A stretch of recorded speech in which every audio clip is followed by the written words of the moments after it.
परमेश्वर की शास्त्र अनुकूल सत भक्ति के साथ में दो चीजें बहुत ज्यादा महत्व रखती हैं, बहुत ज्यादा इंपॉर्टेंट है। अगर परमेश्वर की सत भक्ति के साथ साथ हमें ये दो वस्तु नहीं मिली या हमें इनका ज्ञान नहीं हुआ तो भी भाई और बहनों हम मोक्ष प्राप्त नहीं कर सकते। और ये दो अनमोल वस्तु हैं, सर्वप्रथम महिमा और दूसरी संगति। महिमा परमात्मा की जाती है, परमेश्वर की जाती है, परम अक्षर ब्रह्म की जाती है। तो हम भगत भाई बहनों को वर्तमान में वो परम अक्षर ब्रह्म, सत्य पुरुष, सारी सृष्टि के पालक कबीर भगवान स्वयं धरती पर प्रकट होकर गुरु रूप में मिले हैं। तो महिमा हमने अपने पूज्य गुरुदेव भगवान की करनी चाहिए, अपने परमात्मा की करनी चाहिए। महिमा से परमेश्वर हमें मेहर प्रदान करते हैं, खुश होकर, प्रसन्न होकर हमें अपना विशेष आशीर्वाद प्रदान करते हैं, जो कि भक्ति मार्ग में ग्रेस मार्ग कहा जाता है। क्योंकि ग्रेस मार्ग के बिना हम भक्ति करते करते भी मोक्ष प्राप्त नहीं कर सकते। तो महिमा हमने परम संत की करनी चाहिए। महिमा कीजिए संत की, तन मन धन सब दे, और सिर मांगे टाड़ा नहीं, चाहे मोर ध्वज लख ले। कि परम संत जब सतगुरु रूप में धरती पर आते हैं और यदि वो आपसे शीश भी दान में ले लें तो भी भगत ने नकारा नहीं करना चाहिए, तुरंत उतार के दे देना चाहिए कि परमेश्वर आप उतारोगे या आपका दास अपने हाथों से उतारे। क्योंकि भाई और बहनों, एक वाणी में परमेश्वर कहते हैं कि शीश उपाड़े भूमि धरे, ऊपर मच के पाव, कबीर का घर शिखर में, तेरी गरज पड़े तो आओ। कि इस पूर्ण परमात्मा कबीर देव सतगुरु रामपाल जी की प्राप्ति के लिए, शतलोक की प्राप्ति के लिए, यदि हम जीव आत्माएं उस परमेश्वर को प्रसन्न करने के लिए अपने हाथों से यदि अपना शीश काटकर जमीन पर रखकर उसके ऊपर अपना पैर भी रखें तो भी वो परमात्मा आसानी से प्रसन्न नहीं होने वाला है। यानी शतलोक इतना आसान नहीं है। पांचवी मुक्ति, परम धाम जाना, सनातन परम धाम को प्राप्त करना, अविनाशी परमात्मा को प्राप्त करना, ये इतना आसान नहीं है। ये तो युग युगांतरों के बाद बिल्ली के भाग का छीका टूटता है। परमेश्वर सतगुरु रूप में स्वयं धरती पर आते हैं और हम नादान आत्माओं के पीछे पीछे दौड़ते हैं, हाथ जोड़ते हैं, रो रो के सत्संग करते हैं, हमें मनाते हैं शतलोक के लिए। तो आज इस पृथ्वी पर जितने भी मानव शरीरधारी प्राणी हैं, स्त्री या पुरुष, जिस भी देश या विदेश में हैं, आज ये उन सभी का परम सौभाग्य है कि जिस परमेश्वर को हम किसी भी विधि से प्राप्त नहीं कर सकते। कॉमन सेंस की बात है भाई और बहनों, गीता अध्याय 11 श्लोक 46 या 48। क्योंकि हम जीव हैं भाई और बहनों, हमें पूरी तरह से कन्फर्म नहीं होता है, लेकिन शायद गीता अध्याय 11 श्लोक 46 पूज्य गुरुदेव भगवान ने बताया।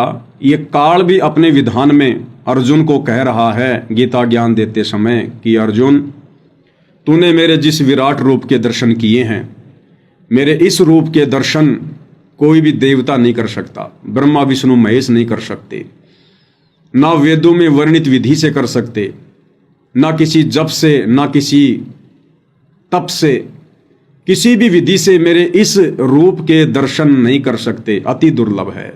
मैं अपने इस रूप में किसी को भी दर्शन नहीं देता, ये मेरा अटल घटिया नियम है।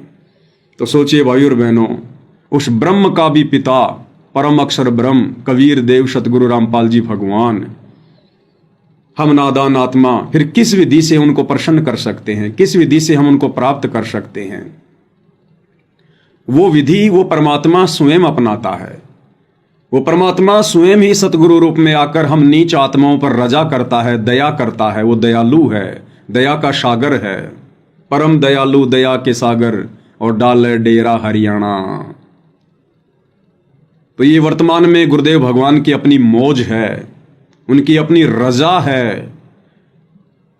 ना जाने हमारे किन किन बलिदानों से, पूर्व जन्मों में की गई उन कुर्बानियों से प्रसन्न होकर भक्ति भाव से प्रसन्न होकर आज उन्होंने हमारे ऊपर कलयुग की पिछली पीढ़ी में रजा बख्शी है, दया बख्शी है।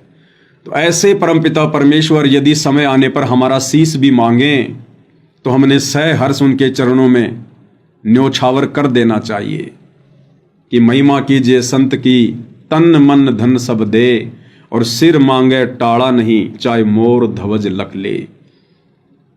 और ये वो परमात्मा है, वो परम संत है जो कभी अपने भक्तों के शीश नहीं लेता है। ये तो शीश को समर्पित करवाता है। समर्पित कैसे करवाता है कि बच्चों, मैंने तुम्हें जो भक्ति दी है, इस भक्ति को सफल करने के लिए जो मर्यादा बताई है, जो गुरु वचन बताए हैं, बस तुमने संसार से हटकर, संसार की उल्टी परंपराओं से, रीति रिवाजों से, कुरीतियों से हटकर और अपने गुरु के वचन पर दृढ़ रहना है। लोक लाज को त्याग देना है। मान बड़ाई, ईर्ष्या, अहंकार को ठोकर मार देनी है। अगर तुम इतनी भी कुर्बानी कर दोगे अपने गुरु को प्रसन्न करने के लिए, भक्ति सफल करने के लिए, तो तुम्हारा शीश ही समर्पित माना जाएगा। तो भाई और बहनों, सबसे पहला शब्द महिमा और दूसरा संगति। तो महिमा का आज हमें पता चल गया है कि महिमा के योग्य तो केवल एक ही परमात्मा है, परम अक्षर ब्रह्म, जो हमें पूज्य गुरुदेव भगवान के रूप में प्राप्त हैं। तो आज हम जी भर के उनकी महिमा कर रहे हैं। और भाई और बहनों, ये जिव्या, ये श्वासें, जब तक वो परमात्मा आज्ञा ना दे तब तक ये जिव्या उस परमेश्वर की महिमा नहीं कर सकती। ये श्वासें उस परमेश्वर की महिमा के लिए चल नहीं सकती। ये भी आप और हमारे ऊपर बहुत बड़ी रजा, बहुत बड़ी मेहर।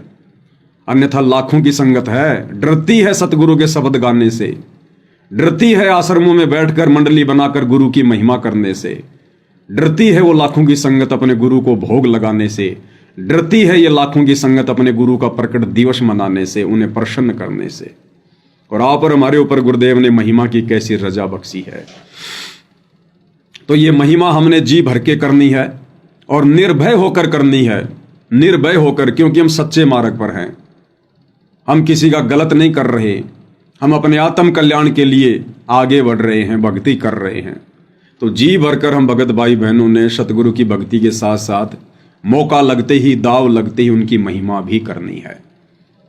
और महिमा क्यों की जाती है भाई और बहनों? क्योंकि जिसकी हम महिमा करेंगे, जिसकी हम पूजा करेंगे, उसके गुण स्वतः हमारे अंदर आना शुरू हो जाते हैं। यानी ये जो महिमा और संगति है, ये बहुत सोच समझ के की जाती है, बहुत सोच समझ के, आंख बंद करके नहीं की जाती है। हाँ, एक बार यदि आपने सोच लिया, समझ लिया, आपको दृढ़ विश्वास हो गया, आप कन्फर्म हो गए कि महिमा के लायक कौन है और संगति के लायक कौन है, उसके बाद फिर हमने आंखें बंद कर लेनी होती है। फिर हमने ब्लाइंड फेथ करके महिमा और संगति करनी होती है। तो गुरुदेव भगवान ने हमें वो अनमोल ज्ञान दे दिया, जिसके चलते आज हमें दृढ़ विश्वास हो चुका है कि इनके अलावा इस पूरी कायनात में, पूरी सृष्टि में दूसरा कोई भी पुरुष, कोई भी भगवान महिमा के योग्य नहीं है, महिमा के लायक नहीं है। तो महिमा हमने अपने गुरुदेव भगवान की करनी है। दूसरा शब्द है भाई और बहनों, संगति।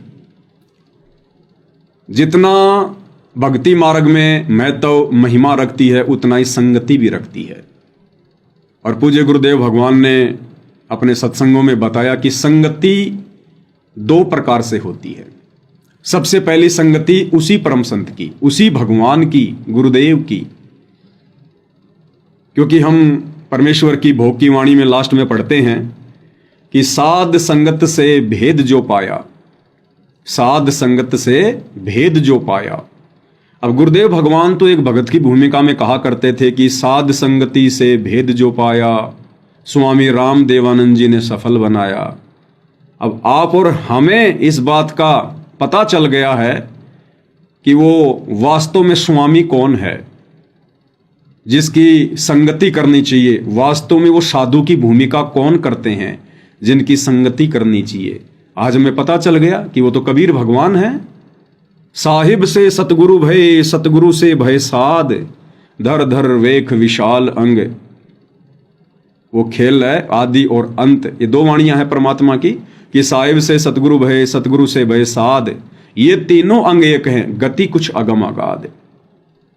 कि एक अच्छे और सच्चे साधु की भूमिका भी वो कबीर परमात्मा गुरु रूप में एक मुंह बोला गुरु बनाकर, मुंह बोले शिष्य की भूमिका निभाकर अपने शिष्यों तक ये बात पहुंचाने के लिए कि गुरु को कितना महत्व देना चाहिए, गुरु की संगति कितनी लाभदायक होती है, स्वयं एक साधु की, एक भगत की भूमिका करते हैं।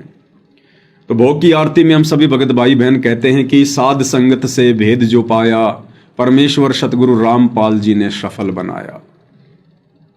तो सबसे पहली संगति हमने अपने गुरुदेव भगवान की करनी होती है। किस लिए करनी होती है? भक्ति मार्ग के भेद प्राप्त करने के लिए। वाणी क्या कहती है? साध संगत से भेद जो पाया। तो सर्वप्रथम साध संगति करनी होती है अपने गुरुजी की, गुरुदेव भगवान की। उनकी संगति करने से, उनकी संगति क्या होती है?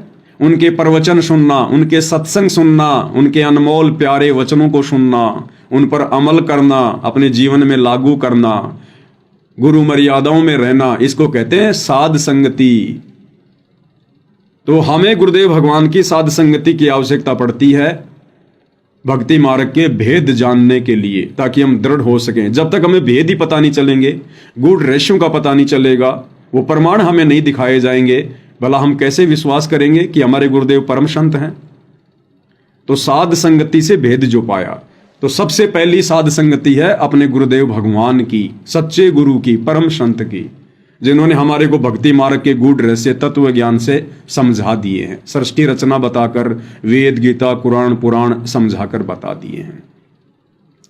और दूसरी संगति है सतगुरु से भक्ति मार्ग के भेद प्राप्त होने के बाद में उस भक्ति मार्ग पर दृढ़ता प्राप्त करने के लिए, भगत को दृढ़ विश्वासी बनने के लिए फिर उसने दृढ़ भक्तों की संगति की जरूरत है, दृढ़ भक्तों की। और उसके विषय में भी परमात्मा कहते हैं कि साध संगत हरि भक्ति बिन कोई न उतरे पार, और निर्मल आदि अनादि है गंदा सब संसार। तो सतगुरु की संगति के बाद भगत ने दृढ़ भक्तों की संगति की जरूरत पड़ती है, फिर भक्ति पर निखार लाने के लिए, निखार लाने के लिए। तो दूसरी संगति दृढ़ भक्तों की, और यह संगति भी बहुत सोच समझ के करनी चाहिए, क्योंकि जिन भक्तों की हम संगति करेंगे उनके गुण, उनके विचार स्वतः हमारे अंदर आने शुरू होंगे। क्योंकि जिसकी हम संगति करेंगे वो अपने विचार व्यक्त करेगा, जैसी वो क्रिया कर रहा है वो क्रिया बताएगा, और यदि हम उसकी संगति कर रहे हैं तो हमारे अंदर भी स्वाभाविक वही गुण आएंगे, हम भी उसके जैसे विचारों वाले बन जाएंगे। अगर वो दृढ़ है तो हम भी दृढ़ बनेंगे, अगर वो खाली फोकट में बातें करता है, अंदर से थोता है, तो हमारी भी स्थिति ऐसे हो जाएगी, थोता चना बाजे गणा, रट्टू तोते हो जाएंगे हम। इसलिए संगति भी हर भगत की नहीं की जाती है, देखा देखी में संगति नहीं की जाती है, सुसंगति करनी होती है। क्योंकि संगत में तो कुसंगत भी होती है। अच्छे अच्छे दिखाई देने वाले भगत, बड़े बड़े दिखाई देने वाले भगत, सदा गुरु जी के साथ रहने वाले भगत भी थोते होते हैं। कहते हैं ना कि संगत माही कुसंगत उपजे, तो संगत में कुसंगत कैसे उपजेगी? जो भगत अपने सतगुरु को नहीं पहचान पाए, नहीं जान पाए, जो गुरु को मानुष मानते हैं, जिनके संस्कार इतने मजबूत नहीं हैं, फिर आगे चलकर काल प्रेरणा से धीरे धीरे वो काल का कार्य सिद्ध करने लग जाते हैं और कहलाते हैं गुरु भगत, उसी संगत का हिस्सा होते हैं। तो ऐसे भगतों की संगति से, कुसंगति से हमने बचना चाहिए। तो भगतों की संगति भी बहुत सोच समझ के करनी चाहिए, दृढ़ भगतों की संगति करनी चाहिए। और ये दोनों चीजें निसंदेह आज वर्तमान में साध संगति से जुड़े हुए सत्सेवक भाई बहनों को, जो कि अति दुर्लभ हैं, परमेश्वर ने अति सुलभ बना दिया, अति सुलभ। और इसी का यह नतीजा है भाई और बहनों, आज हम भक्ति मार्ग पर इतने दृढ़ हैं। आज हमें गुरु जी का नाम लेकर, गुरु जी के ऑडियो वीडियो दिखाकर, गुरु जी का भय दिखाकर, गुरुद्रोही की उपाधि दिलवाकर आज हम साध संगति वाले भाई बहनों को शत भक्ति मार्ग से नीचे गिराए जाने की कोशिश की जा रही है। हमें डराया जा रहा है, भयभीत किया जाता है। लेकिन गुरुदेव भगवान ने हमें जो दो हथियार दिए हैं सत भक्ति के साथ साथ में, प्रथम अपनी महिमा का, क्योंकि महिमा से हमारे अंदर शक्ति आती है, गुरु आशीर्वाद मिलता है, गुरु की मेहर मिलती है। और दूसरा संगति से हमारे अंदर दृढ़ता आ गई, अच्छे भक्तों की संगति से, साध संगति से। तो आज हमें काल नहीं गिरा पा रहा, क्योंकि परमेश्वर ने हमें साध संगति से जोड़ दिया। और आज आत्माएं इतनी दृढ़ होती जा रही हैं, भाई बहन इतने दृढ़ होते जा रहे हैं, काल की लाख कोशिशों के बावजूद भी वो टस से मस नहीं हो रहे। अभी 8 सितंबर 2025 को सभी भगत भाई बहनों ने अपने अपने घर पर पूज्य गुरुदेव भगवान का प्रकट दिवस मनाया, क्योंकि हमें पता चल गया कि हमारे गुरुदेव स्वयं कबीर भगवान हैं, प्रकट हुए हैं। ये स्वयंभू हैं, प्रभु हैं। प्रभु क्या होता है? प्रभु यानी परिभू, जो सबसे पहला भगवान है, जिससे पहले कोई नहीं था।